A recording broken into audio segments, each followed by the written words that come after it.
Yeah, because it's a big question mark, I suppose, for us today and for the specialists, for the archaeologists and the anthropologists and all the scientists who are studying these things.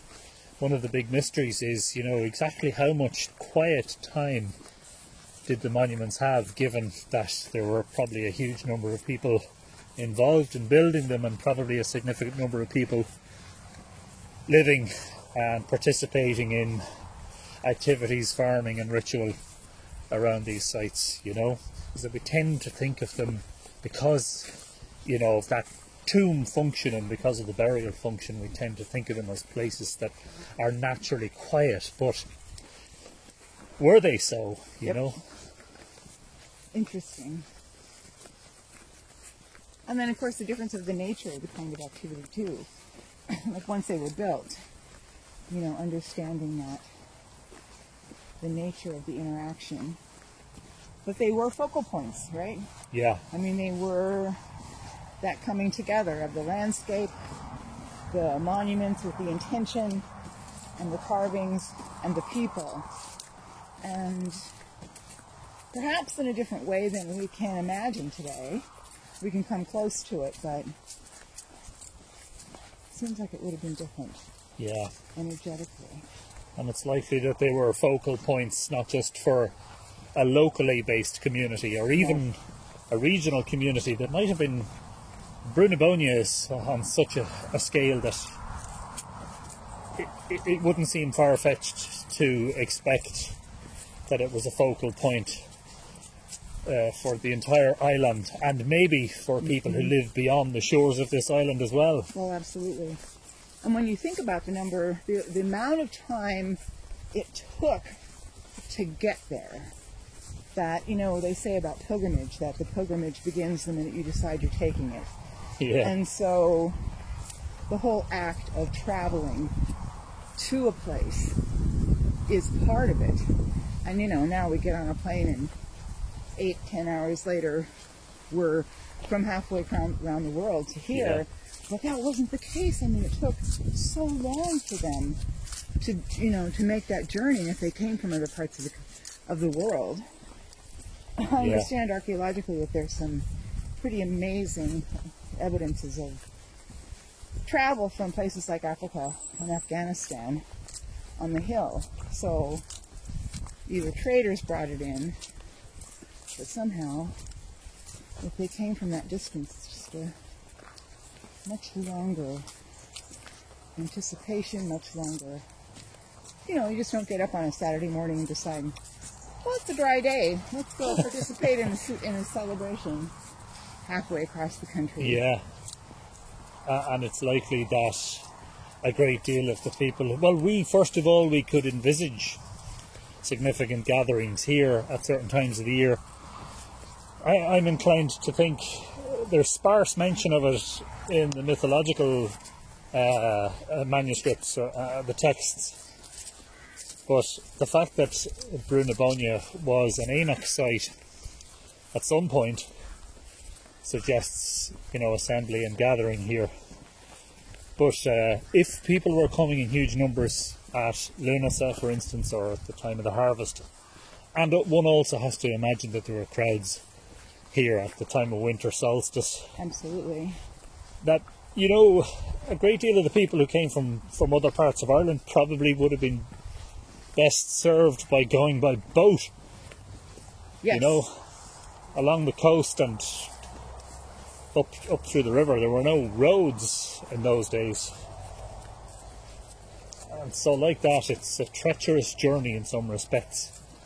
You know, if you were setting out, I mean, we could probably propose justifiably that there were people coming to Brunebonia from the likes of Orkney even. That didn't make it.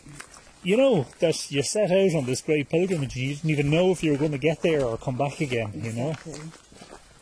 I know that's true of any journey. Even today, we don't know when we leave our house and we close the front door.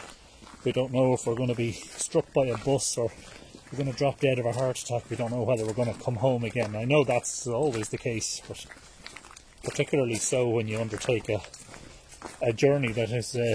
Well, first of all, it's much longer So it's going to be a journey of weeks or months even.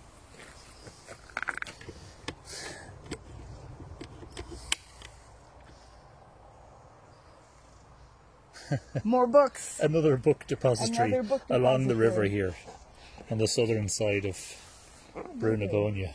And the Books. requisite National Geographic magazine. National Geographic Yep. magazine. Well, there you go. It is an archive then. There's another one back along the way that says take a book, leave a book. Very nice idea.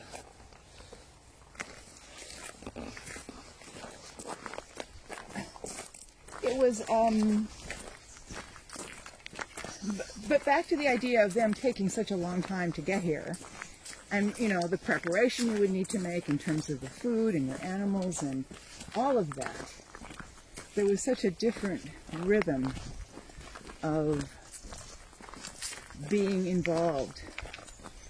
And of course they generally lived more closely with the rhythms of the earth because they lived close to the earth. So just a very different pace and a different sense of relationship than what we can imagine today. Yeah, and then you just think about the practicalities, Yes. you know, in terms of you don't bring a suitcase in the Neolithic, you know? Exactly. You don't bring a wardrobe. You're Nope. probably wearing the same clothes throughout the whole journey. Right. You're probably required, well, you would have to bring some sort of food supplies with you to see you through the journey, especially if you're journeying at sea. You know, Yep. you want to make sure you're going to be alive when you get there as much as possible.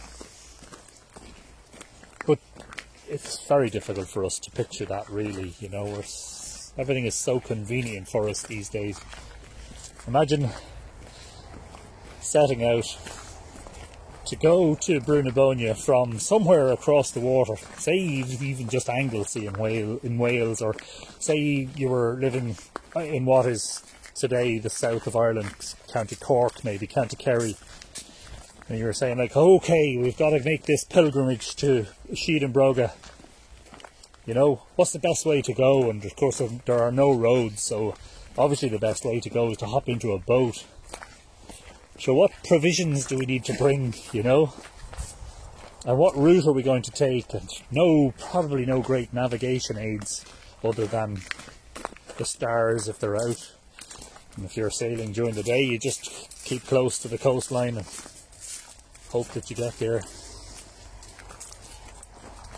And because things are so convenient for us these days, we are disconnected from that, you know, that connection. Well, we are, and I also, you know, what comes to mind in that is with that trip being that journey and pilgrimage, which we hardly ever really refer to our travel these days as pilgrimage. And there's so many layers of meaning within that. But most of the time when we talk about pilgrimage, there's a real sense that you leave and you come back changed. And so in this huge event that you're undertaking, I mean, I wonder about what are the kinds of initiatory energies that are around that. Are people coming at a particular time in their lives as well as in time of, you know, the seasons and the monuments? But what is the, you know, how is it changing their lives? How is that even just coming on pilgrimage? How is that a statement about their own life journey and how that affects it? It would be huge to take that kind of a trip. And it may not be something people did, every year. So did it mark a passage of some kind? Did it mark, or was it, you know, engaged in some kind of an energy of transformation or an energy of initiation? You know, who knows? Stories that are lost and we'll never find them. Well, it's interesting that you mentioned that because, you know, I see in some of the myths the idea of initiation, you know, the idea of crossing a boundary or a threshold between youth and adulthood. In the case of the story of Aisling Aengus, so Aengus falls in love with a maiden. This is, I presume, at the point where he has experienced puberty and he is a young boy, soon to become a man. He's had his first taste of romance or the pining after a woman. But something interesting happens because he deprives himself. He's in Newgrange and he's depriving himself of food. He won't eat and he starts to waste away, And then, through the magic, I suppose, of his parents and their helpers in the Tuatha De Danann, he is brought to this seemingly otherworldly place, the lake where his lover is to be found. But she has taken the shape of a swan. And he has to choose her. He has to name her. And he picks her out from amongst all the swans. He knows her straight away. But in order for the final act to be completed, and that is for their love to be consummated, he has to become a swan. And he transforms into a swan. And they come to Brúnaboinne and they fly around the place and they sing enchanting music and put the inhabitants of the place to sleep, and then they go into Newgrange. And to me that is the essence of a sort of almost like a shamanic journey, but a transformation and a crossing of the boundary, that almost as if Aengus has been initiated, and in a way initiated through trial of, and sacrifice, physical deprivation, I mean, he's giving up something to receive something. Yeah. I mean, and the origin of the word sacrifice meaning to make sacred. There's a swan. Just as we're talking about, well, we can see one anyway. Wow, there's a swan on the canal here, just beside the Boyne River, with Dagda's Mound just across the way. The mound to which Dagda retreated after he left Brúnaboinne to Aengus, who we've just been talking about. Wow. So shall we inquire of this single solitary swan if there is a shape-shifting happening here? Or are you just eating? Eating the grass. You are beautiful. Just taking a picture here as we... With the infusion of a mystical sensibility. Hello. The infusion of a mystical sensibility, a mystical, sacred knowing in the consciousness of our ancestors is something we can only wonder at. Yeah. And if we sit with that, for me, it brings up all kinds of possibilities of different ways of seeing their relationship to pilgrimage, different ways of seeing their relationship to, initiations. And because this was a sacred place, it was mystical. And yet it was part of their lives, as you said, in terms of farming and building, but it was an infusion of those two energies together that we tend to not have today. We tend to separate them. We come here, we take a tour bus, we come to the monument, we come up and we hope we're going to have this enlightened moment, just a moment. And yet our ancestors lived with it every moment. And how different that would have been with the myths and with the energies and with the beliefs of swan shape-shifting and, the stories and the myths that were so real to them that are so different than these myths we touch far away or were a long time ago. And so our ability to really even begin to comprehend what it would have been like to be in the middle of that energy and be with that energy and not see it as different, that really kind of iconic, silly statement about it's the water they swam and they didn't know anything else. But it was. It was what they lived. And so now we come here and we pay our 18 euro and we hope to go touch it for just a minute. Yeah. Well, and we do because we know there's something there. I mean, we're coming here because we know there's something there. And, you know, sure, people come here and they, you know, check it off their list. I've been to Ireland and I've seen this and I've seen this and I've seen this. But for most people who come, I would like to think, they're coming because they know. And, you know, they may not even know or have a sense, except for the work that you've done, that what we're seeing in front of us right now, that magnificent monument, was one of a landscape. Yeah. And so, oh my word, I mean, to stand up there and to see Dronehenge in its full glory, wow, what would that have been like? And there would have been no farmer on a tractor chasing, herding sheep. Newgrange Farm is a busy place today with the animals, but one of the things that we know very little about in terms of specifically the Neolithic and late Neolithic Brunebonia is where exactly the farms were and where exactly the people lived. These are two things that are quite mysterious to us even now with everything that we've known. But it's a curious thing that we should be talking about matters of, you know, mystical matters and spiritual matters, you know, in terms of being in the landscape. Because I've spent a long number of years here by the side of the Boyne at the banks.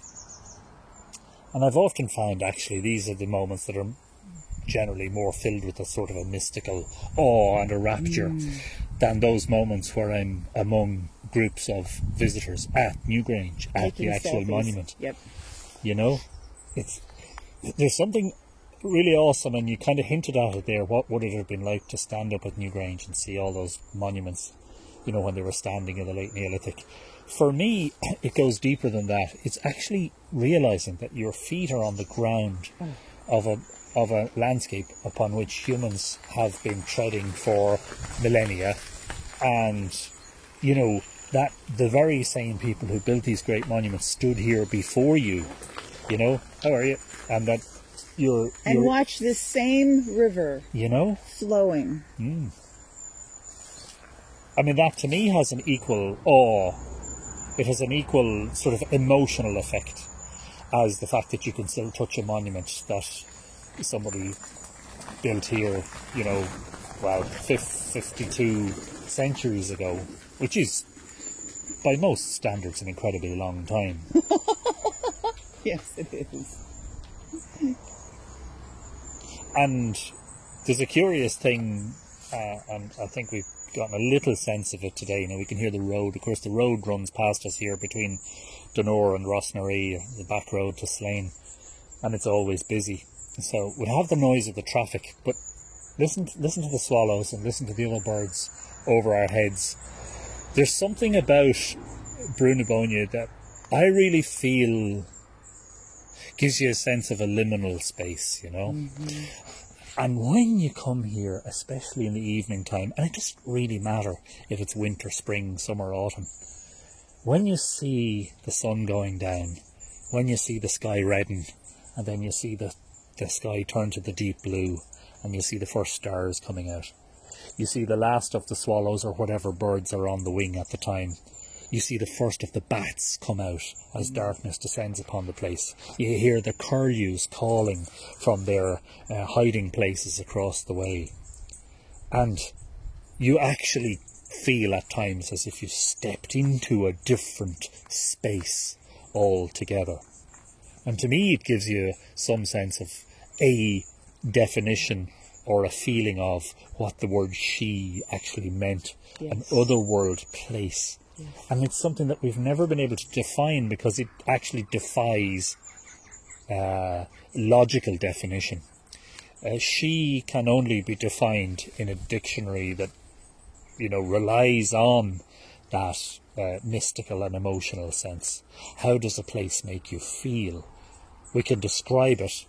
We can say what kind of landscape it is. We can talk about the rocks underneath. We can talk about the types of plants and trees and grasses that grow here. We can talk about the size and dimensions and the defined types of monuments that are here. But how does it all make you feel? And that's something that only the myths, I think, can address. That's where the stories come in, to bring you beyond that.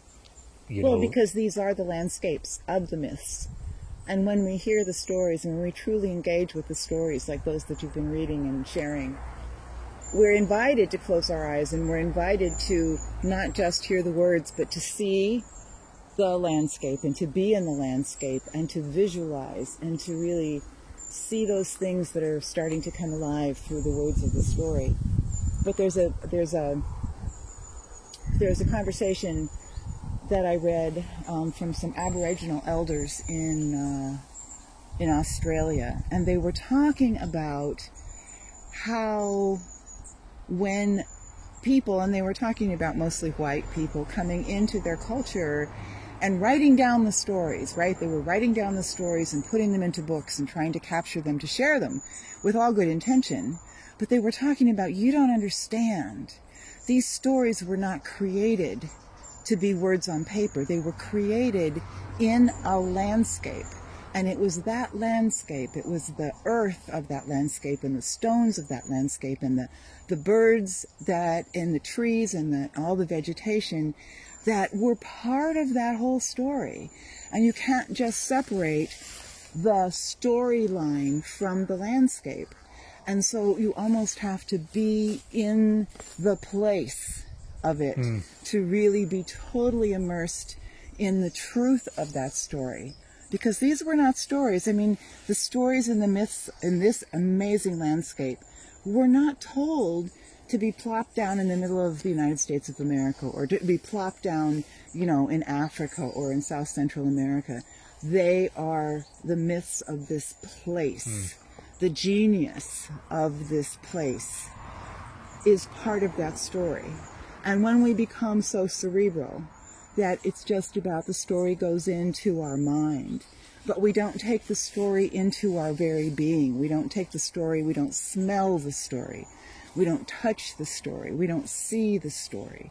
We just simply, it goes into our heads and then, kind of gets filed away in some great file. Yeah. But that's what these ancestors, these elders were talking about in Australia. It's like any great story out of a culture's history were place-based and really require that place with the river and with the trees to be part of that telling.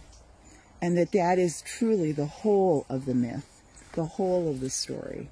Yeah, I've been trying to say in things that I've written over the past decade or so, and I think you've just hit on it really, really nicely. I've been trying to say that, we have a failure to appreciate the entirety of a landscape.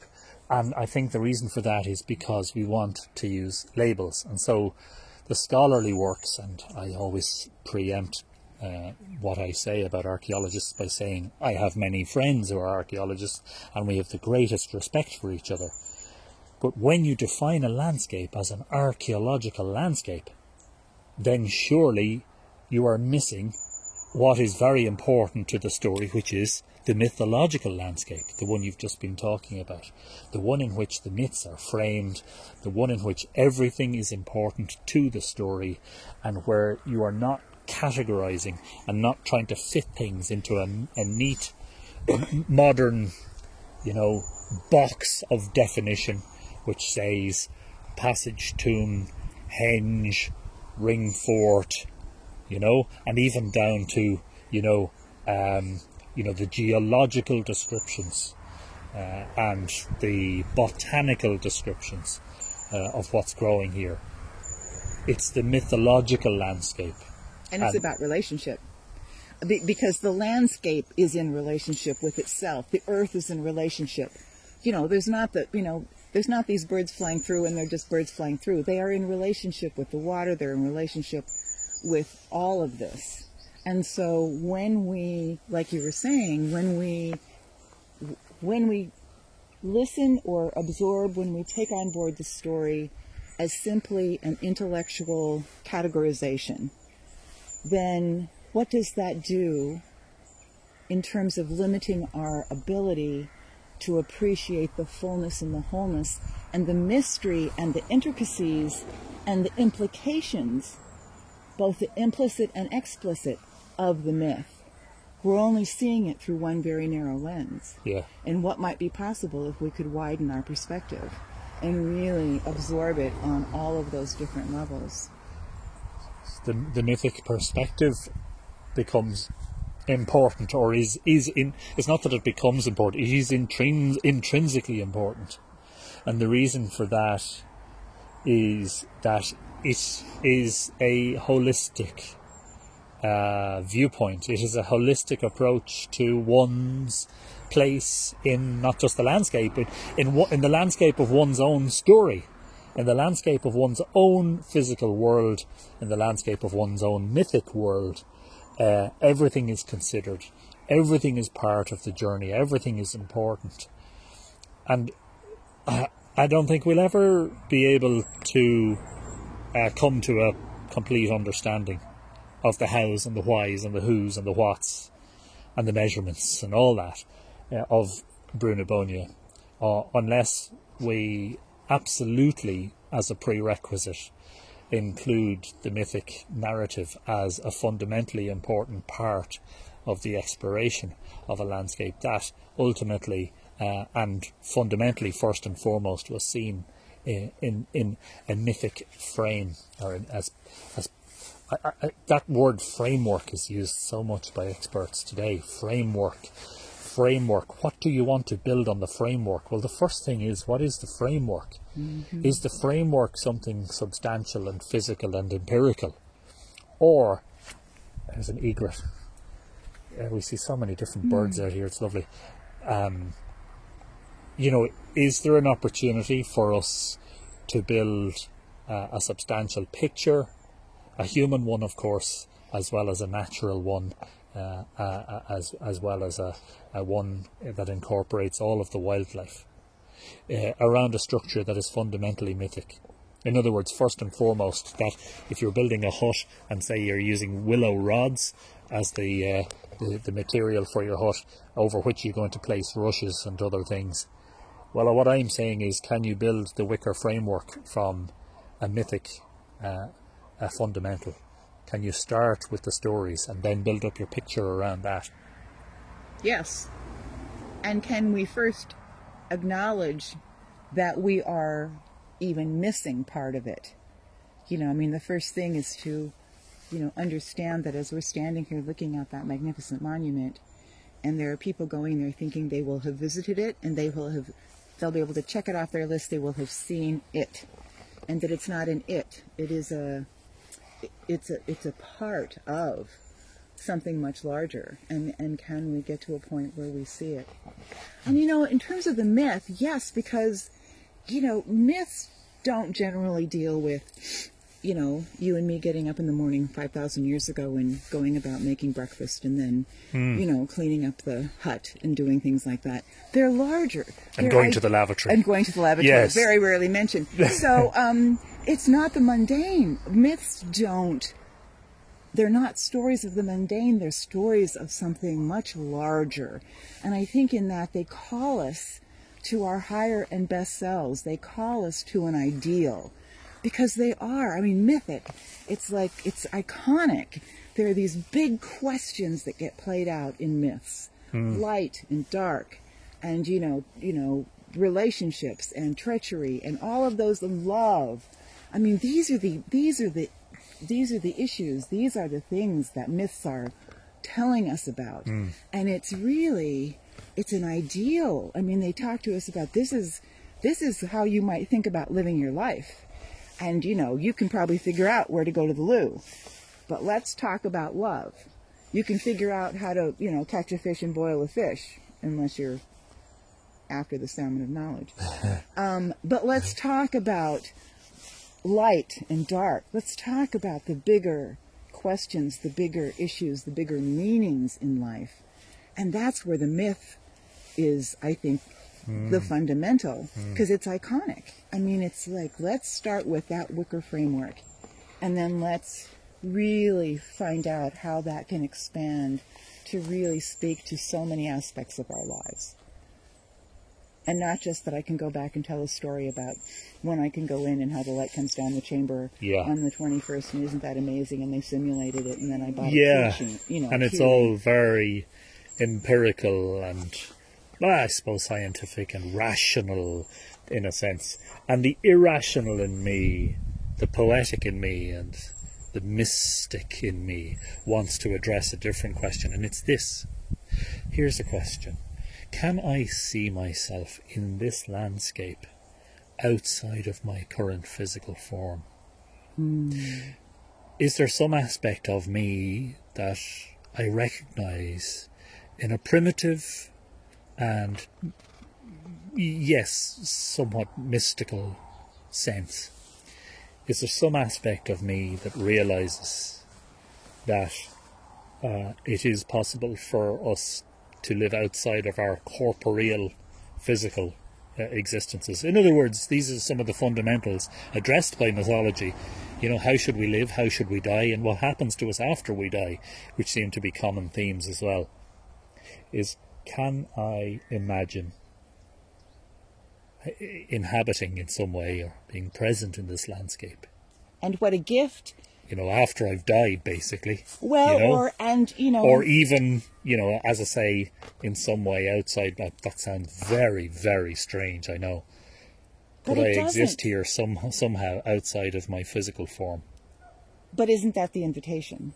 And, you and I were talking before about the stories. I mean, in this particular moment in time, when we are starting to give words, we're starting to attribute words to what's going on in the world and, in the United States in this moment of, unprecedented and cataclysmic and mythic, and it's, there is much death going on, and beyond COVID, which is tragic, there is death going on in terms of our lifestyles, our belief systems, how we see each other as people, how we see ourselves as a nation, how we see ourselves as a world in relationship.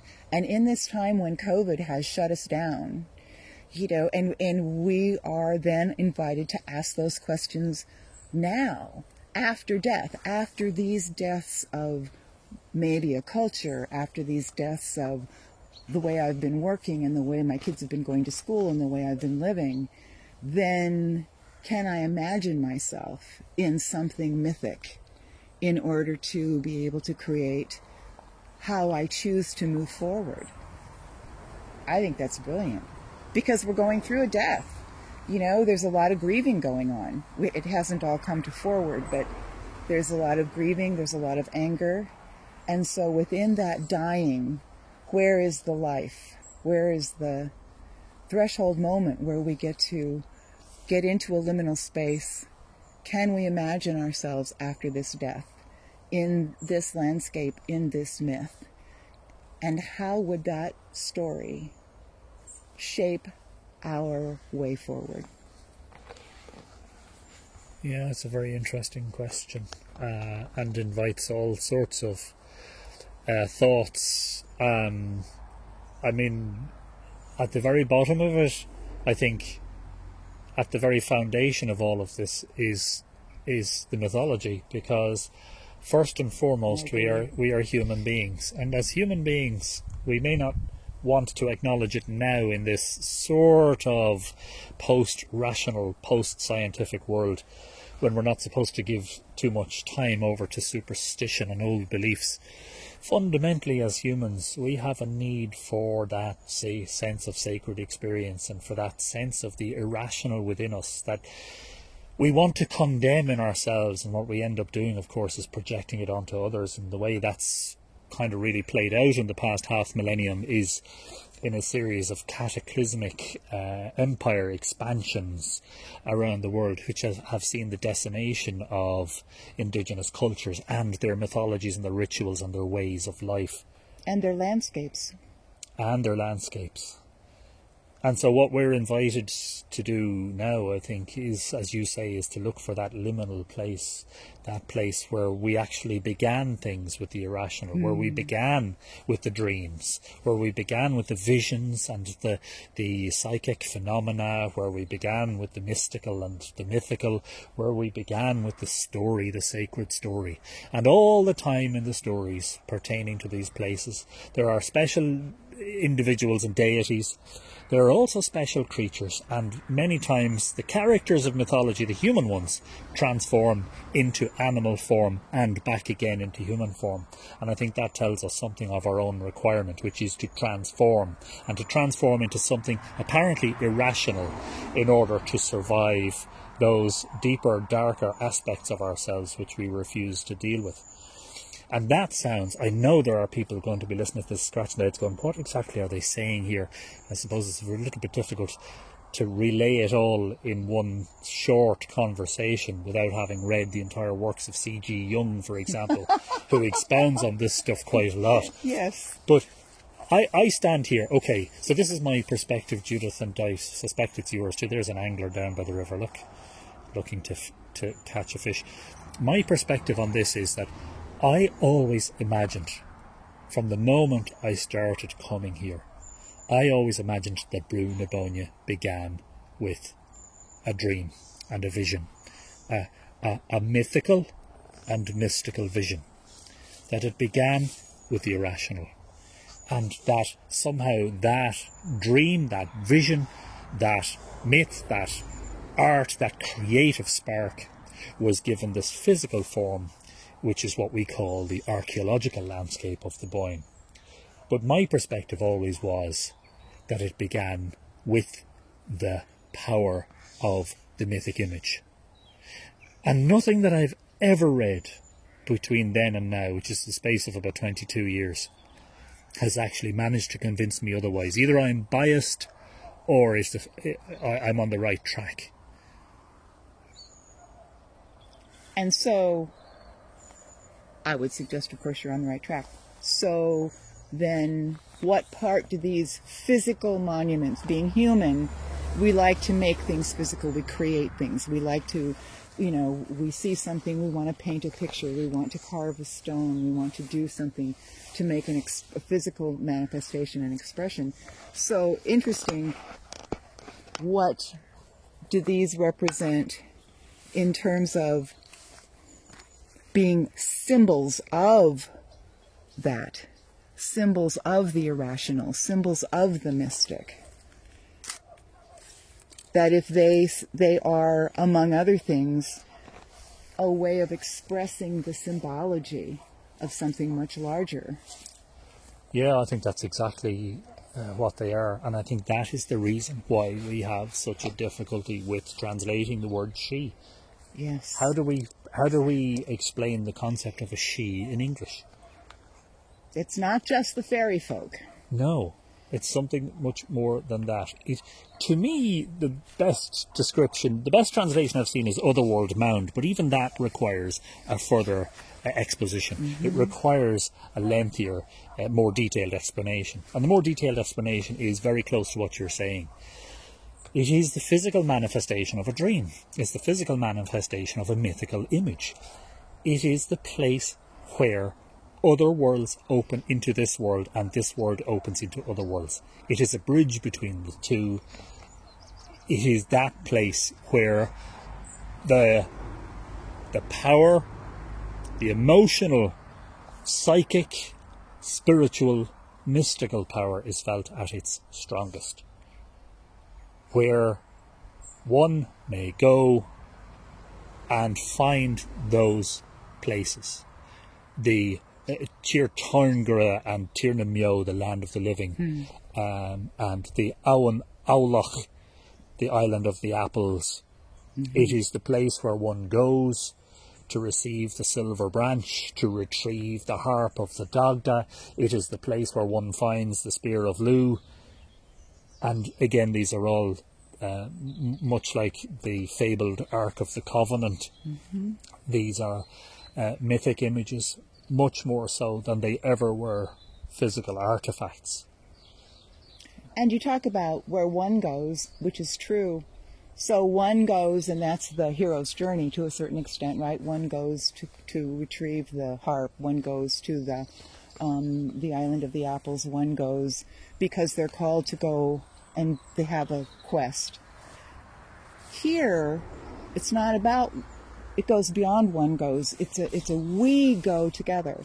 We gather together as a tribe, as a people, to affirm our common sense of this myth, to affirm our collective knowing about this truth in our culture.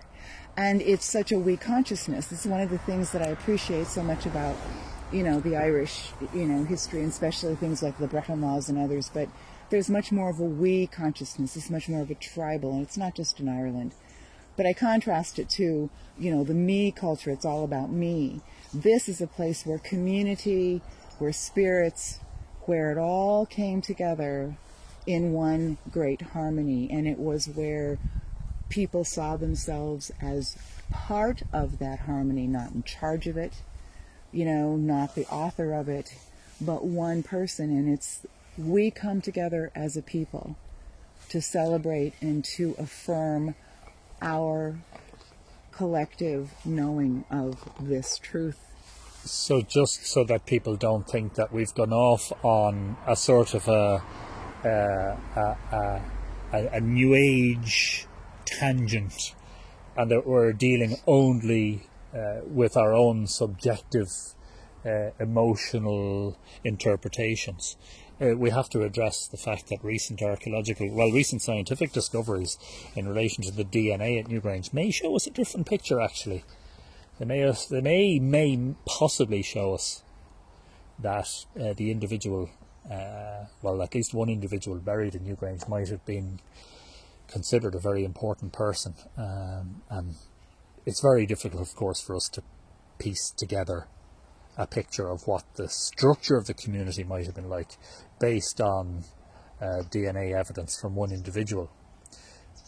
But certainly the scientists would be kind of arguing with us right now and saying, well, that doesn't really fit with the evidence, The evidence still suggests that tribal, all right, but tribe having a distinct leader, and a leader who was considered very important, perhaps semi-divine, that this structure was perhaps built for. And the mythology of Doubt actually suggests that a king called Bressel commanded all the men of Ireland to build him a monument, which suggests that sort of hierarchy. So how do we make that scientific evidence fit with our let's call it, it is a kind of a cosy picture, isn't it? We're projecting onto the past an image of unity, and an image of, we're all in this together, Well, and we probably weren't. And yet the myths tell us that those stories resonated enough with people to be handed down through the generations and through the millennia. They weren't, there was enough of a mythic story going on here that spoke to the collective, that even though individuals may have built it and communities may have been, even persuaded to come together to build them, when we think about even the celebrations, that might have happened here, there is that collective coming together too. But the myths that surrounded this, the myths and the stories of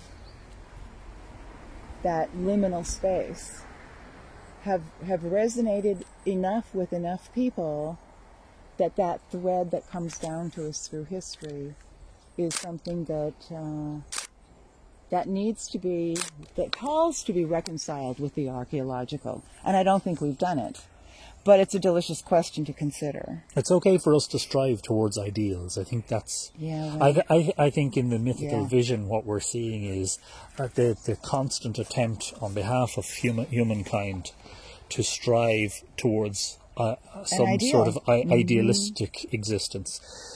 And you see that in, for instance, the mythology of Newgrange, where they talk about the Dagda having his great cauldron from which nobody will go thirsty. It almost sounds like, you know, Jesus preaching about, you know, that no one will hunger and no one will thirst. And of course he's talking about spiritual hunger and spiritual thirst.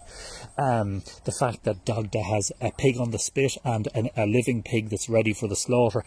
In other words, that there's this idealism about, well, yeah, we have to acknowledge that we're mere humans stuck in this physical form with all its decrepitude, its diseases, its conflicts, the difficulties of getting from the cradle to the grave in some sort of way where you feel you've had an existence as a being, rather than just a subsistence, rather than just existing from day to day purely for the sake of trying to scrape a living out of the earth, is to actually go beyond that. And I think that the mythology expresses aspects of that, the desire for humans to have something to hope for in the banalities and the challenges of their physical form. And we're still doing that today, aren't we? I mean, that's essentially what the artists and the poets and the songwriters and the sculptors and, you know, anybody... And the authors, you know, that we are striving all the time. I know I am. I'm going to put my... I'm going to put my heart out on view here, and to say that that is exactly what I've striven for in a lot of what I've written. I have been a bit of an idealist. I have looked for that chink of golden sunlight illuminating the dark void, just like Newgrange being flooded with light on the morning of the winter solstice. That is what I have sought after in Return to Segish, which is not yet published. I talk about this silvery flash of light deep in the water. And that is the salmon, of course, pursuing its journey from fry to smolt, down along the river, out to the great oceans, and then coming back again to seed the next generation. You know, that I'm looking for that silvery flicker of light, and all it is a flicker of light.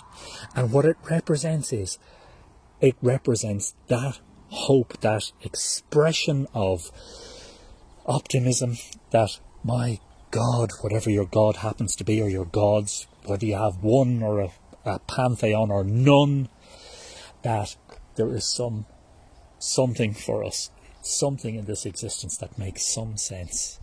And again, coming back to the question of, can we exist outside of our corporeal forms?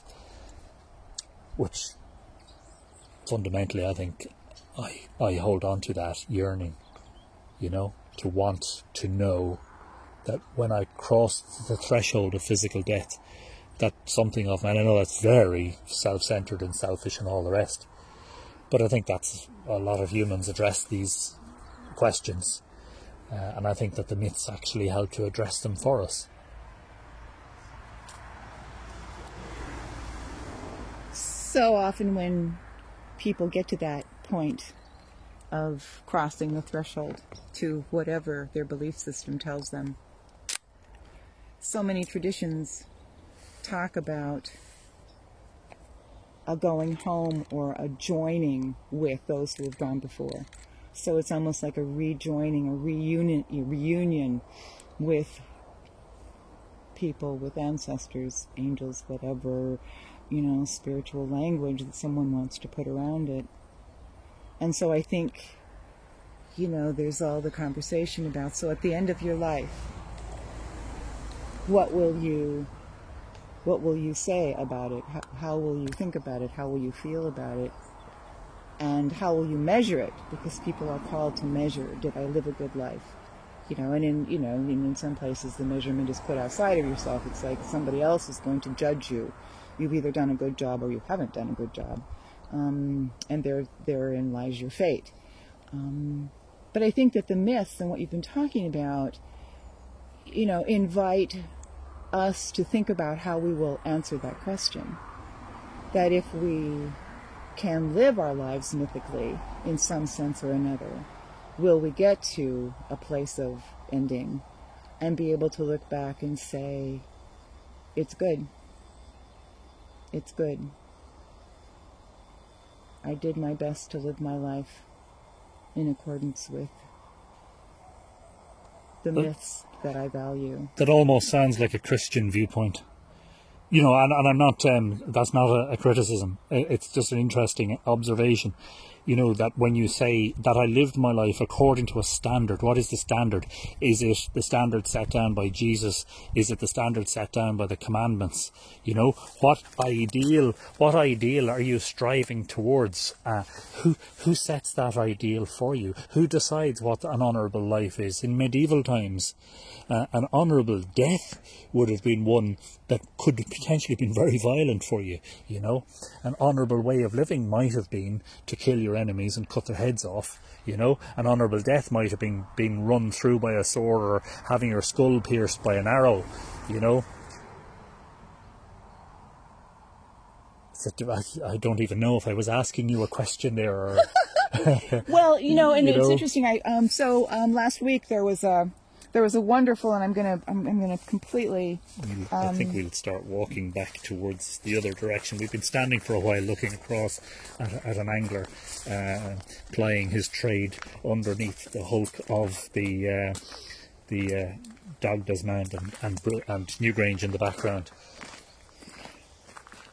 So last week, week before, there was a Zoom podcast session with author Parker Palmer and several others, and it's interesting because it was mostly U.S. folk, and of course they were talking about spirituality from their different perspectives. There was a Buddhist perspective, and then, you know, Parker has an interesting perspective in his own right, and they were talking about the complete inability to have the conversation they were going to have and had planned on having for quite a while in person, and then of course with COVID they had to do it online, without acknowledging the context in which we were having this conversation and acknowledging what's up for people in terms of the anger and the grief and the pain.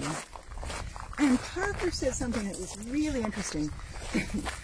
He's 81 years old, which I always think of him as 35, so it was kind of a shock to me to think about him as 81. And he's obviously now looking at his own transition. He's looking at, okay, this is it. I mean, I'm on my final journey. And not that he's going to die tomorrow or soon, but he's 81. And he commented that all of the great philosophers, all the great teachers, all the great spiritual people that we think of in any spiritual or religious tradition, you know, and he mentioned Gandhi and Martin Luther King, that none of them got to the end of their lives and said, well then, world peace, we've done that. Or we've solved that problem of hunger, or we've taken care of that issue. And that it is something that will go on for all of us, and he will not see. He knows now, more really than he did before, that he will not see a finish, a close. But he said, what we can do is know what our moral compass is, whether that's internal or externally given, and that at the end of each day, we can look in the mirror and say, I lived this day in harmony with my moral compass, and that's sometimes the best that we can do. Yeah. Your moral compass, you see, I think this is one of the fundamental issues pertaining to the individualistic society of today, is that the moral compass has become an individual thing and not a tribal thing, not a community thing. And in many cases, oftentimes I should have said, the reason the moral compass is not functioning properly is because the individual hasn't had the grounding in a mythological sense, and I suppose in every sense hasn't had the sort of grounding among tribe and community that their ancestors had. Yes. And at all times, the moral compass was something that was set, probably by and large, by the community more so than the individual.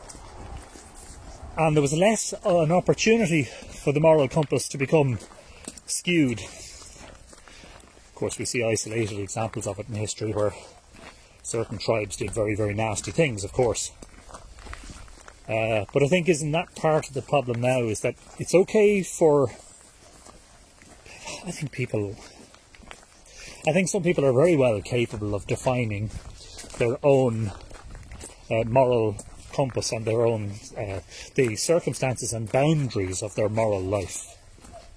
But I think there equally are quite a lot of individuals now who are incapable of doing that.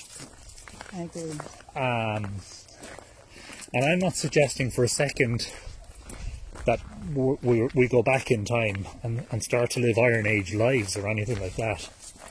I mean, I'm personally quite happy with the conveniences of modern life. I like the fact that I can go to the supermarket and buy food. I wouldn't like to have to go and hunt and fish for my food every day of the week. It wouldn't be quite as romantic as watching that anime. How do we, though, relate the idea that in some ways this great mythological landscape of which we've been speaking is relevant to someone's individual modern life? And that is, I think, the dichotomy, that is the void, that is the great ravine that must be crossed by some sort of bridge. How do we sort of build that bridge? How do we provide a bridging point, a fording point where people can bridge the chasm, because they may not be able to see, and couldn't blame them in many respects, especially, as I say, if they haven't read Irish mythology and if they haven't read the works of the likes of Jung, how to cross that divide. So that becomes a big focus point. Yes. How do we address that? Should we even try? Well, I don't think we're going to do it today, but it's a great it's a great question, and I think you and I were talking before about when people one of the dangers of your moral compass is that someone could decide that their moral compass involves stealing and killing, that was their moral compass. Yeah. And there's generally in myth, that kind of moral thinking it's usually vanquished. At least in the mythology I like to read, it's mostly vanquished, and it doesn't survive. But that's the question. When people they don't have that grounding, and I think that's the advantage of stories. I mean, that is what Joseph Campbell would say. That is the reason for myth.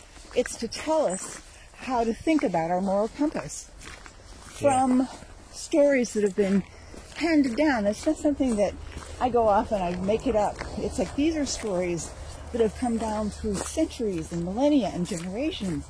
And this is the model or the foundation of what you're invited to think about as your moral compass. You don't just go out and make it up on your own because it feels good. Yeah, but if we accept that that's the case, for instance, many people would probably argue about Joseph Campbell's interpretation of mythology, but if you accept that that's the case, then what do we need to do?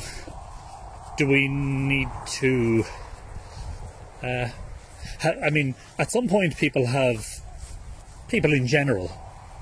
I don't think you have to go back, in Ireland certainly, you probably only have to go back 3 generations to a time when people continued to pass down stories from generation to generation. You only have to go back a century to the 1920s, to a time when people were still doing that. Of course, the further back you go, the more lively it was. But, people have lost interest in mythology, so... this is one of the great difficulties with all this. First of all, you've got to convince people that there's more to myth than just simple storytelling and entertainment. But secondly, you got to get them telling the stories again. I think we're trying to maybe lock the stable door after the horse has bolted, do you not think?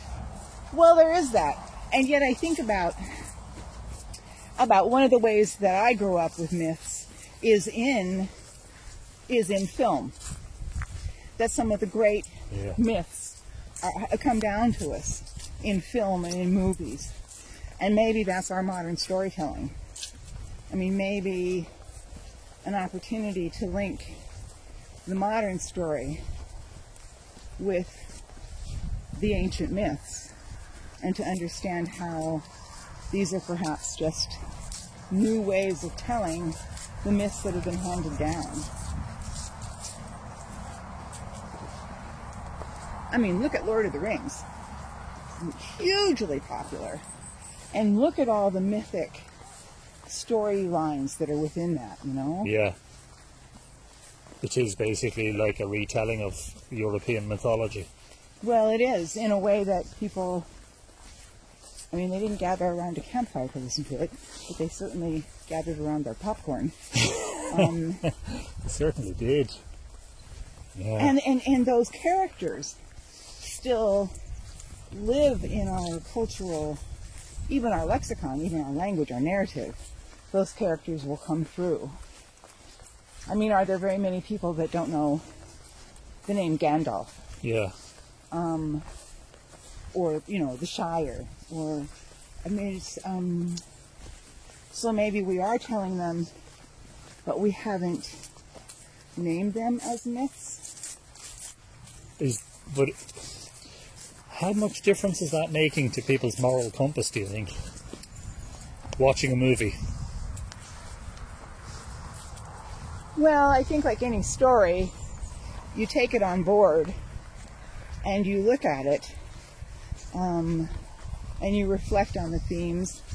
You reflect on, you know, the heroes and heroines, and how they speak to you. And it may be that we're not having a dialogue around that, because when people used to sit around and tell the stories in a group around the fire, around the hearth, it was a collective experience, and they weren't all just eating their own box of popcorn. It was very much of a, you know, more of a community experience. Yeah. Well, I'll give you an example of what I'm thinking, right, while I'm asking this question. So, just for instance, let's talk about Star Wars for a moment. Star Wars, I think, is a very good analogy for the world at the moment. So, I think when most people go to see the Star Wars movies, the first generation of movies in the late 70s and the 80s, I think most people that go and see those movies, I form an identity with the Jedi and with the Rebels, the Alliance. Right. And they see the Empire and Darth Vader and the Sith Lords for what they are. They're evil, they're baddies, they're the guys we gotta blow up. And when, for instance, the Rebels blow up the Death Star, there are huge cheers in the theatres, in the movie theatres, and the audiences are delighted, they're euphoric about this, you know. Now, here's the problem. The problem, as far as I can see it, is that we all think that these soldiers, these stormtroopers, these white-clad and black-clad and red-clad soldiers of the Empire are something other than us. Yeah. But the problem is now, right now, today, is that a great deal of people are walking around, and I'm talking here in metaphorical terms, they're walking around in stormtroopers' outfits. They are supporting the Empire, they're supporting the darkness, they're supporting the evil. Yep. And so as much as they might have cheered for the rebels when they went to see the movies in the cinema, they are now part of this monstrous machine that we call the Empire. And I think it's people's inability to see that is part of the problem. I agree completely. I still think today, I think that the majority of people watching a Star Wars movie, like Return of the Jedi, for instance, would be euphoric and would be clapping and cheering at the destruction of the Death Star and the collapse of the Empire. But yet many of those same people who would cheer for those things, in the way that they live their lives and in the things that they believe and in the political forces that they support, are behaving exactly like soldiers of the Empire. Yep, I agree. And that is, I think, going back a few questions ago, that is the bridge that has yet to be built. The bridge between the one aspect of you that would cheer on the rebels, but on the other hand, that aspect of you that you somehow automatically become a foot soldier for the Empire. And it's crossing that divide, and that divide is within people. Actually, it is within the individual. And of course, it is present in the collective as well. As Jung would have said, there's the individual, but there's also the collective, you know, at all times. Hello, how are you? Anyway, I don't know if I was asking a question or just prompting you maybe to comment on that. No, but I agree. But I agree with you completely, because I think, you know, and like you and I were talking about well before this conversation, that the dark forces, as we're talking about it in relationship to Star Wars, they've named themselves the light. They have named themselves as, you know, God inspired this, and so they have. Not only do they not see it, but they've got a story now. The narrative is that they are the good forces, that this is the force for good and for light. And that's, you know, I don't know if there's any...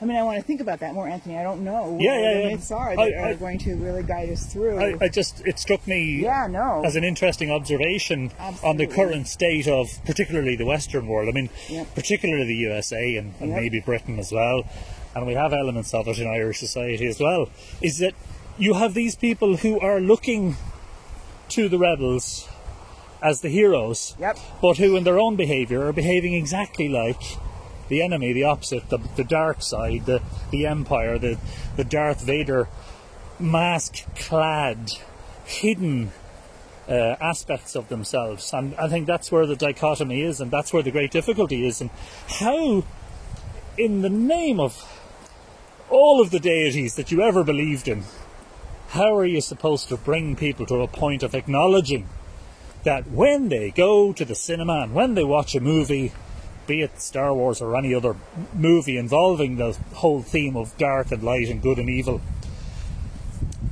how do you get them to recognise that the hatred that they have, or the apparent abhorrence that they have for these darker forces, are in fact a manifestation of their own disdain for those dark aspects of themselves? Within themselves, exactly. And that's the wound. Yeah. I mean, that's the wound. Like, what is the wound that caused that to happen? So we're certainly not going to solve all the world's problems today, Judith. We could walk the entire length of the river and probably not accomplish that. But this has been inspiring. It always is with you, Anthony. Always. Well, I am one of these people who... probably most people consider me to be odd and strange in this respect, but I cannot envisage any exploration of all of this stuff. I mean, that's a lovely Irish word for things, you know, collectively, stuff. We can't explore all this stuff without, in my view, at its very, very first immersion, and as I say, from its basic building blocks, its foundation stones, we cannot look at all of this landscape without incorporating the mythic, the spiritual, the psychic, the dreamland, and the emotional. And that our failure to do so imperils us at every moment. Yep. as we face into the very, very great unknown of the present day, the year 2020 in which we live, at which it seems that at any stage those Fomorian forces that are described in Irish mythology should overwhelm us in darkness and suffocate that light that is within the heart of the Tuatha De Danann. Of course, I should say also, as we are concluding our walk and nearing the car, I should say also that we shouldn't forget the prophecies of especially more recent folklore, which suggests that there is a time of great challenge coming. There is going to be great strife. There is going to be war and battles and all of that stuff. But that the Tuatha De Danann are going to come back to us out of their shining realms, and that they are going to be victorious, and that they are going to lead us. I'm probably paraphrasing, and I may be adding some scintillating diamonds encrusting the edges of this story, but I think that the potential is there for the Tuatha De Danann to lead us to a brighter future. But I agree. Unfortunately, the Fomorians seem to be ever present. I don't think they were ever described in the invasion mythology as having arrived in Ireland. I think they were always here. And at different times they had, varying levels of influence. And it would be my view anyway, right now, that the Fomorians are looming large over the landscape of the world again. And one of our tasks is to call back the Tuatha De Danann. Yes, it is. And to bring back the light. And it does seem, although it's a dramatic, it's dramatically great for a movie, it does seem that when you talk about, when we talk about the movies, we talked about that it's always at the very last minute, when it just seems darkest. Yeah. That things turn. And the light overcomes the dark. The good guys win. I mean, look at all the tribulations that they go through in like Lord of the Rings and at the very last minute. Well, it's funny that you should mention that, but don't forget the greatest of, well, in mythical terms, the greatest of the monuments, one could argue archaeologically as well, at Newgrange. It is at its darkest moment, on the longest nights, when the darkness seems to have enveloped the place completely, that the light shines through. Yes! Exactly. And there it is, exemplified. And there it is. In the monument. And in its myths. This has been a conversation with Judith Nyland along the southern shore of the Boyne at Brunibonia on a dull and breezy and now rainy September afternoon. I'm Anthony Murphy of Mythical Ireland, and it has been our pleasure to have you along. Hope you've enjoyed it.